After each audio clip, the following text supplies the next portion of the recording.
মুর্শিদাবাদে আজকে কি পরিস্থিতি শুভদীপ জানাবে আপনাদের। একেবারে আহেলি পরিস্থিতি অনেকটাই নিয়ন্ত্রণে, ধীরে ধীরে ছন্দে ফিরছে মুর্শিদাবাদ। যৌথ বাহিনীর টহল চলছে, স্পর্শকাতর এলাকাগুলোকে চিহ্নিত করে সেখানে টহল চলছে, স্থানীয় মানুষদের মধ্যে আস্থা ফেরানোর কাজ চলছে এবং ধীরে ধীরে জনজীবন স্বাভাবিকের পথে। সোমা মাইতি আমাদের প্রতিনিধি রয়েছেন আমাদের সঙ্গে। সোমা, সব মিলিয়ে এই মুহূর্তে ছবিটা একটু জানতে চাইবো ধুলিয়ান শামশেরগঞ্জ সুতি এলাকায়।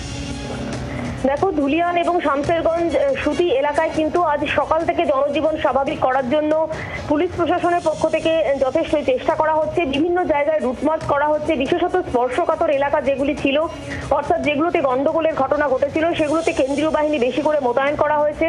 সকাল থেকে মানুষের কনফিডেন্স বিল্ড করার চেষ্টা করা হচ্ছে এবং বিভিন্ন দোকানপাট সেগুলি খোলার জন্য আবেদন জানানো হয়েছে ব্যবসায়ী সমিতির কাছে এবং বেশ কিছু দোকানপাট, অর্থাৎ অত্যন্ত প্রয়োজনীয় যে সমস্ত বিষয়গুলো সেই সমস্ত দোকানপাটগুলো কিন্তু ইতিমধ্যেই খোলা হয়েছে এবং বিভিন্ন জায়গা থেকে মানুষজন যারা গ্রাম ছেড়ে যারা বাইরে চলে যাচ্ছিলেন তারা যেন কোনোভাবেই আর গ্রাম ছেড়ে বাইরে না যায়, অর্থাৎ তারা নিরাপত্তা বোধ করেন এবং সেই কনফিডেন্স বিল্ড করার জন্য চেষ্টা করা হচ্ছে এবং তাদেরকে অনুরোধ করা হচ্ছে এবং কোনো রকম যেন গুজব না ছড়ায় বা গুজবে যেন কেউ কান না দেয়, সেই কারণেও কিন্তু পুলিশ প্রশাসনের পক্ষ থেকে বিভিন্ন জায়গায় মাইকিংও করা হচ্ছে।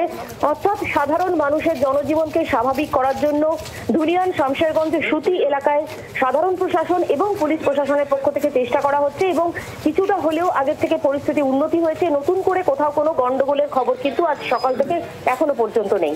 সোমা, ধন্যবাদ। অর্থাৎ ধীরে ধীরে স্বাভাবিক ছন্দে ফিরছে এই সমস্ত এলাকায়। বাংলার আওয়াজ, বাঙালির আবেগ, জি 24 ঘন্টা।